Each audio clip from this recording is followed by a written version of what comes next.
दोस्तों स्वागत है आपका आपके अपने यूट्यूब चैनल में। दोस्तों डीएलएड थर्ड सेमेस्टर का ये कंप्यूटर शिक्षा है जो कि अति लघु उत्तरीय प्रश्न है। तो इसका पहला प्रश्न है कि MS Word, MS Excel, MS PowerPoint किसके अंतर्गत आता है। तो राइट आंसर है एमएस ऑफिस के अंतर्गत आता है। अगला प्रश्न है एमएस पावर पॉइंट का एक्सटेंशन नेम क्या होता है। तो किसी भी फाइल के पीछे डॉट पीपीटी लिखा होता है तो वो एमएस पावर पॉइंट होता है। अगला प्रश्न है विद्यालयों के आधुनिकीकरण के लिए उपस्थिति की नवीनतम प्रणाली को क्या कहते हैं। तो ये कहते हैं बायोमेट्रिक। अगला प्रश्न है छात्रों, उनके अभिभावकों और विद्यालय के माध्यम समन्वयन स्थापित करने हेतु विद्यालय द्वारा निर्मित ऑनलाइन व्यवस्था क्या कहलाती है। तो विद्यालय की ऑफिशियल वेबसाइट कहलाती है। अगला प्रश्न है कि छात्रों तथा अभिभावकों की समस्याओं के निराकरण हेतु विद्यालय की वेबसाइट पर प्रदर्शित स्थान को हम क्या कहते हैं। इसे हम ऑनलाइन कंप्लेंट पोर्टल कहते हैं। अगला प्रश्न है कि शॉर्ट वेव मीडिया वेव का प्रसारण किस माध्यम से होता है। तो ये रेडियो द्वारा होता है। अगला प्रश्न है शिक्षा तकनीकी केंद्र की स्थापना किसने की थी। तो इसकी स्थापना एनसीईआरटी नई दिल्ली ने शिक्षा तकनीकी केंद्र की स्थापना की है। अगला प्रश्न है शैक्षणिक प्रौद्योगिकी शब्द का प्रयोग किसने किया है। तो इंग्लैंड के बाइनमोर जोन्स ने शैक्षणिक प्रौद्योगिकी शब्द का प्रयोग किया है। अगला प्रश्न है प्रोग्राम्ड लर्निंग पद्धति का विकास किसने किया है। तो बीएफ स्किनर ने प्रोग्राम लर्निंग पद्धति का विकास किया है। अगला प्रश्न है शिक्षण मशीन का प्रयोग किसने किया था। तो शिक्षण मशीन का प्रयोग सिडनी प्रेसी नामक वैज्ञानिक ने किया था। अगला प्रश्न है कि वीडियो कॉन्फ्रेंसिंग के कोई दो लाभ बताइए। तो वीडियो कॉन्फ्रेंसिंग प्रत्यक्ष शिक्षण की तरह ही लाभकारी साधन है और दूसरा है दूरस्थ शिक्षा के लिए यह बहुत ही उपयुक्त है। दोस्तों वीडियो को ज़्यादा से ज़्यादा लाइक करें। अगला प्रश्न है दूरदर्शन द्वारा प्रसारित शैक्षणिक कार्यक्रम कौन कौन से हैं। तो पहला है इग्नू के कार्यक्रम, दूसरा सामाजिक वानिकी कार्यक्रम, तीसरा है युवाओं हेतु दहलीज कार्यक्रम, चौथा है ज्ञान दर्शन के अंतर्गत विभिन्न संस्थाओं के कार्यक्रम। अगला प्रश्न है पाठ्यक्रम के प्रस्तुतिकरण के अंतर्गत दृश्य सामग्री का उदाहरण बताइए। तो ये पोस्टर है, मॉडल पेपर है और स्लाइड्स होते हैं। अगला प्रश्न है स्लाइड्स के द्वारा प्रस्तुति का क्या महत्व है। तो इस प्रकार की प्रस्तुति से चीजें सरलता से समझ में आ जाती हैं। अगला प्रश्न है ई बुक्स से आप क्या समझते हैं। तो डिजिटल माध्यम के रूप में उपस्थित किताबों को ई बुक्स कहते हैं। अगला प्रश्न है पाठ्य वस्तु के प्रस्तुतिकरण के अंतर्गत श्रव्य सामग्री का उदाहरण बताइए। तो ये रेडियो तथा टेप रिकॉर्डर होते हैं। अगला प्रश्न है पाठ्य वस्तु के प्रस्तुतिकरण हेतु श्रव्य दृश्य सामग्री कौन कौन सी हैं। तो श्रव्य दृश्य सामग्री में टेलीविजन एवं कंप्यूटर आता है। अगला प्रश्न है टेली कॉन्फ्रेंसिंग क्या है। तो टेलीविजन द्वारा बैठक तथा गोष्ठियों का आयोजन करना टेली कॉन्फ्रेंसिंग कहलाता है। अगला प्रश्न है प्रोग्राम इंस्ट्रक्शंस को सर्वप्रथम किसने विकसित किया था। तो सिडनी एल प्रेसी ने विकसित किया था इसको। अगला प्रश्न है शिक्षा में उपयोगी किन्हीं चार माध्यमों के नाम बताइए। पहला माध्यम है रेडियो, दूसरा टेलीविजन, तीसरा माइक्रोस्कोप, चौथा टेप रिकॉर्डर। अगला प्रश्न है खेल रचनात्मक क्रियाओं की व्यापक अभिव्यक्ति है, यह कथन किसका है। तो यह कथन है टीपी नंजी का। अगला प्रश्न है खेल कुछ मूल प्रवृत्ति जन्य क्रियाओं को रोक करने की प्रवृत्ति है, यह कथन किसका है। तो यह है थॉमसन का। अगला प्रश्न है उन विद्वानों के नाम बताइए जिन्होंने 20वीं सदी में शिक्षा के यांत्रिकरण में योगदान दिया था। तो यह है लुम्सडेन, ग्लेसर आदि विद्वानों ने 20वीं सदी में शिक्षा के यांत्रिकरण में योगदान दिया था। अगला प्रश्न है कि भारत में शैक्षिक प्रौद्योगिकी के विकास के लिए कौन सी संस्था कार्यरत है। तो ये है एनसीईआरटी उच्च शिक्षा संस्थान मेरठ, बड़ौदा। अगला प्रश्न है कि यह किसका कथन है। शैक्षिक तकनीकी से तात्पर्य है कि व्यवहारिक ज्ञान की सहायता से सुनियोजित प्रयोग विधियों का विकास करना, जिसमें विद्यालयों की शैक्षणिक प्रणाली के परीक्षण तथा शिक्षण कार्य की व्यवस्था की जा सके। तो यह कथन है रॉबर्ट्स एम गेन ने। अगला प्रश्न है कि किसका कथन है कि शैक्षिक तकनीकी को उन पद्धतियों एवं प्रविधियों का ज्ञान माना जा सकता है जिसके द्वारा शैक्षिक उद्देश्यों को प्राप्त किया जा सकता है। तो ये है शिव के मित्रा जी। अगला प्रश्न है कॉन्फ्रेंसिंग से आप क्या समझते हैं। तो कॉन्फ्रेंसिंग का सामान्य अर्थ होता है कि कॉन्फ्रेंस किसी संस्था के सदस्यों द्वारा किसी विषय वस्तु पर सम्मिलित रूप से विचार विमर्श करना ही कॉन्फ्रेंसिंग के द्वारा शिक्षा के ज्ञानात्मक, भावात्मक एवं विचारात्मक उद्देश्य को प्राप्त किया जाता है। अगला प्रश्न है संचार प्रौद्योगिकी कितने प्रकार की होती है। तो संचार प्रौद्योगिकी 5 प्रकार की होती है। कौन कौन सी?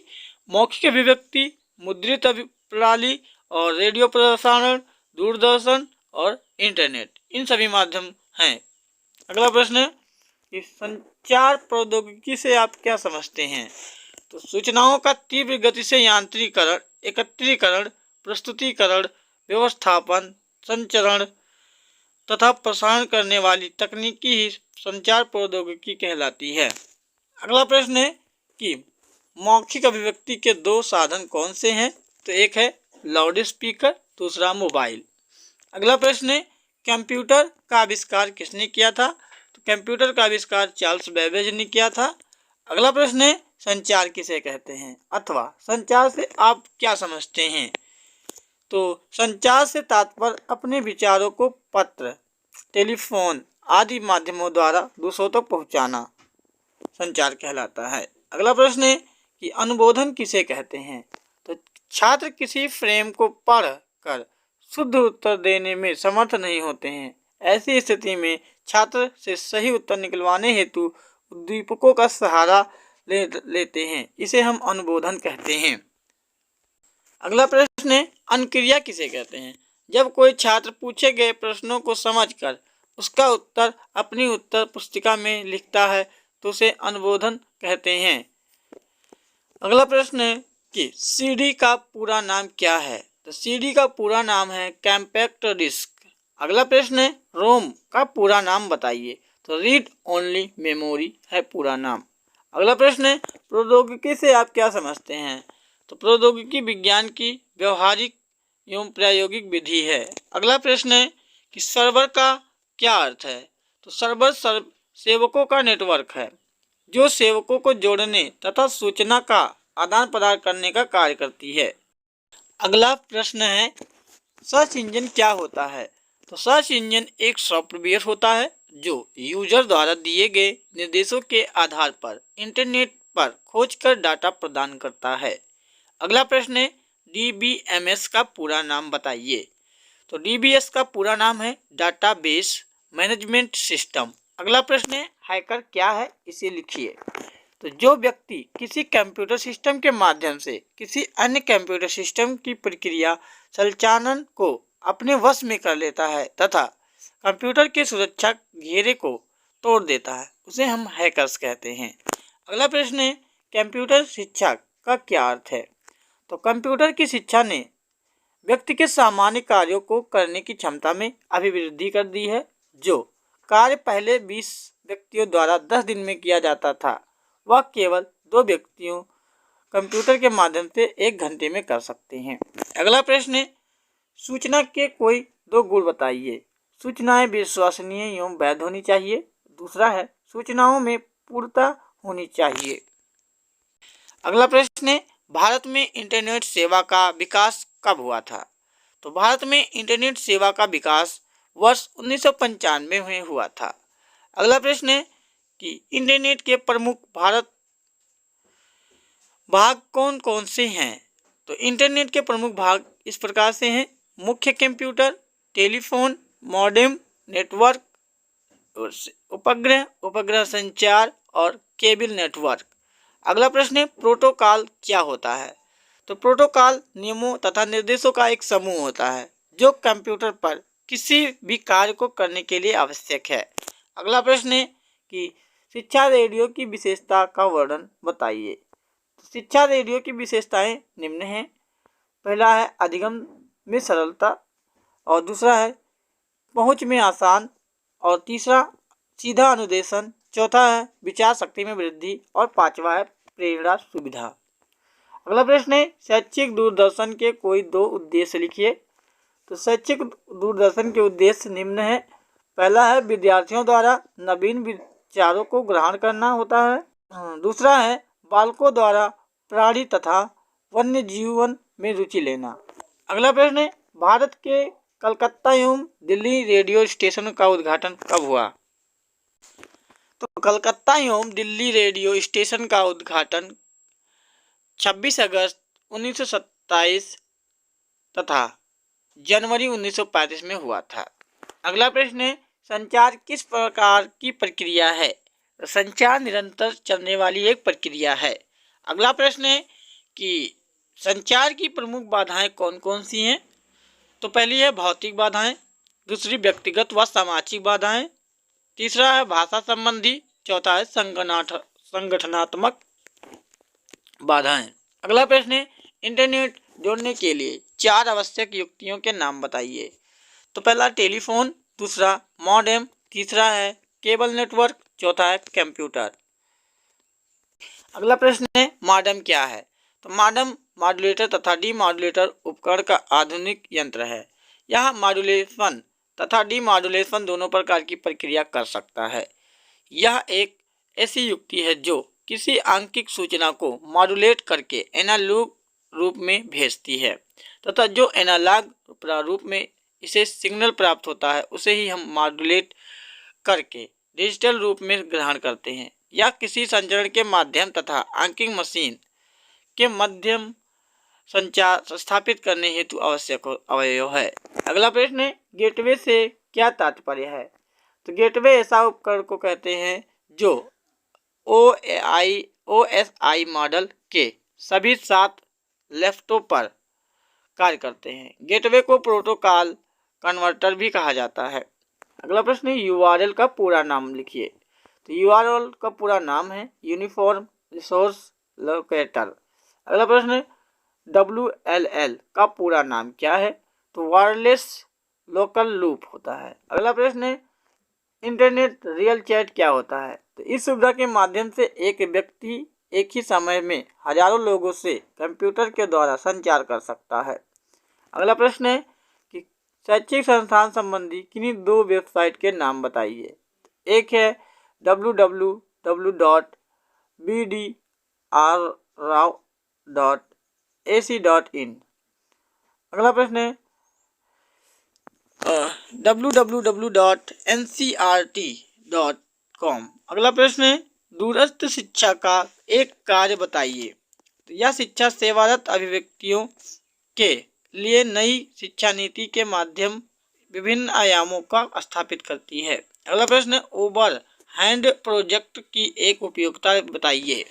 तो ओवरहेड प्रोजेक्टर की सहायता से गृह निर्मित वस्तुओं को भी पर्दे पर दर्शाया जा सकता है।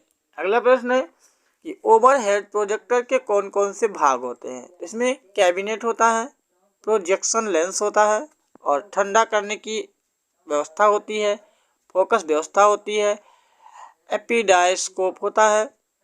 अगला प्रश्न है शिक्षा में सूचना एवं संचार प्रौद्योगिकी की उपयोगिता संबंधी किन्हीं 2 क्षेत्रों का उल्लेख कीजिए।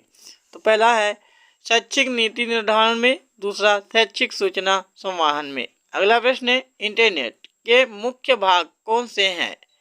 तो टेलीफोन, मॉडेम, नेटवर्क, उपग्रह संचार और केबल नेटवर्क हैं। अगला प्रश्न है इंटरनेट की एक मुख्य विशेषता क्या है? तो इंटरनेट की सहायता से मानवीय संचार व्यवस्था को सरल, सरस व बहुउपयोगी बनाया जा सकता है। अगला प्रश्न है विश्व में इंटरनेट की शुरुआत कब में मानी जाती है? तो विश्व में इंटरनेट की शुरुआत 1969 में मानी जाती है। अगला प्रश्न है इंटरनेट का एक कार्य बताइए। तो विश्व के समस्त कार्य क्षेत्रों से जुड़ी जानकारियों को उपयोगकर्ताओं की खोज पर त्वरित प्राप्त करना होता है। अगला प्रश्न है कंप्यूटर सिस्टम के अंग कौन कौन से हैं?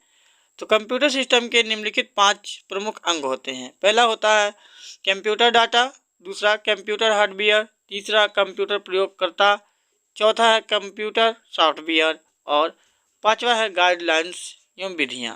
अगला प्रश्न है टेली कॉन्फ्रेंसिंग के कितने प्रकार होते हैं। तो टेली कॉन्फ्रेंसिंग के प्रकार हैं ऑडियो कॉन्फ्रेंस, वीडियो कॉन्फ्रेंस और कंप्यूटर कॉन्फ्रेंस। अगला प्रश्न है शैक्षिक रेडियो को संक्षिप्त में समझाइए। शैक्षिक रेडियो द्वारा नियमित रूप से विद्यालय की विभिन्न कक्षाओं के छात्रों के शैक्षिक कार्यक्रम प्रसारित किए जाते हैं। रेडियो द्वारा प्रसारित इसको ही शैक्षिक रेडियो की संज्ञा दी जाती है। अगला प्रश्न है स्मार्ट कक्षाओं से आप क्या समझते हैं। स्मार्ट कक्षाओं से हमारा तात्पर्य उन नवीन शिक्षण प्रक्रिया से है जहां शिक्षा प्रदान करने के लिए किसी विद्यालय भवन की कोई ज़रूरत ही नहीं होती है। यहाँ तो मात्र नए नए तकनीकों साधनों द्वारा शिक्षा प्रदान की जाती है। इस शिक्षा के माध्यम से हैं तथा यथा फोन, टेलीकॉन्फ्रेंसिंग, कंप्यूटर, इंटरनेट द्वारा पढ़ाया जाता है। अगला प्रश्न है सूचना के कोई 2 गुण बताइए। तो पहला शुद्धता होनी चाहिए, दूसरा है अर्थपूर्ण होना चाहिए। अगला प्रश्न है कम्युनिकेशन शब्द की उत्पत्ति लैटिन भाषा के किस शब्द से मानी जाती है। तो संचार को अंग्रेजी में कम्युनिकेशन कहते हैं और कम्युनिकेशन शब्द की उत्पत्ति लैटिन भाषा के कम्युन्यूस शब्द से मानी जाती है जिसका अर्थ है सामान्य बनाना। अगला प्रश्न है छात्रों के उपयोग के लिए पुस्तकों की प्राप्ति संबंधी वेबसाइट का वर्णन करिए। तो पहला है www.book.online.com है। अगला है कि www.smart.com/books, www.fabmart.com। तीसरा है कि www.amazon.com। अगला प्रश्न है कि छात्रों के उपयोग के लिए रोजगार प्राप्ति संबंधी वेबसाइटों के नाम हैं। तो निम्न है ये वेबसाइट। पहला है fresherjob.com, दूसरा है careerjobs.com, तीसरा है alltimejobs.com और एक है bankjob.com। अगला है एजुसेट का कोई 2 कार्य लिखिए। एजुसेट के माध्यम से छात्रों की अनेक प्रकार की समस्याओं का समाधान होता है। और दूसरा है एजुसेट उपग्रह के माध्यम से प्राथमिक स्तर के विद्यार्थियों को प्रभावी शिक्षण प्रदान किया जाता है। अगला प्रश्न है प्रसारण भारत भारती का स्थापना कब किया गया था। तो प्रसार भारती की स्थापना 23 नवंबर 1997 को माना जाता है। अगला प्रश्न है प्रिंटर क्या है। तो प्रिंटर एक प्रकार की इलेक्ट्रिक मैग्नेटिकल युक्ति है जो बाइनरी कोड के आंकड़े प्राप्त करती है तथा इसको कागज पर छापती है। अगला प्रश्न है प्रिंटर कितने प्रकार के होते हैं। तो प्रिंटर 2 प्रकार के होते हैं, इम्पैक्ट प्रिंटर और डॉट मैट्रिक्स प्रिंटर। अगला प्रश्न है स्मृति क्या है। तो कंप्यूटर में किसी भी निर्देशन, सूचना अथवा परिणाम को संचित करने के लिए प्रयोग किए जाने वाली युक्ति को स्मृति कहते हैं। अगला प्रश्न है ज्ञानवाणी रेडियो स्टेशन की शैक्षिक सेवाओं की शुरुआत कब की गई थी। तो ये सन 2000 में किया गया था। अगला प्रश्न है दूरदर्शन का एक गुण बताइए। तो इसके डाटा प्रशिक्षित तथा विशेषज्ञ गुणी अध्यापकों की कमी का निराकरण संभव है। अगला प्रश्न है संचार की कोई 2 विशेषताएं बताइए। तो संचार की विशेषताएं निम्न है। पहला स्पष्टता का सिद्धांत, दूसरा है ध्यान आकर्षण का सिद्धांत। अगला प्रश्न है शैक्षिक दूरदर्शन को संक्षेप में क्या कहते हैं। तो इसको कहते हैं ETV। अगला प्रश्न है कि पैकेज का क्या अर्थ है। तो जब कोई व्यक्ति, संस्था या कंपनी अपनी सूचनाओं आदि को व्यवस्थापित रूप में जिस माध्यम से सुरक्षित तथा व्यवस्थित करती है वह पैकेज कहलाते हैं। अगला प्रश्न है पैकेज के प्रकार बताइए। तो word processor, presentation package, worksheet package और डाटाबेस इत्यादि। अगला प्रश्न है कि MS आउटलुक क्या है। तो यह माइक्रोसॉफ्ट की एक तरफ से पेश की गई कॉन्फ्रेंस मैनेजर है। अगला प्रश्न है MS एक्सेल की एक वर्कशीट में कितने कॉलम व रो होते हैं। एक वर्कशीट में 16,384 कॉलम होते हैं तथा 1,48,000 576 रो होते हैं। दोस्तों वीडियो को पूरा देखने के लिए आपका बहुत बहुत धन्यवाद और इस वीडियो को ज़्यादा से ज़्यादा शेयर करें।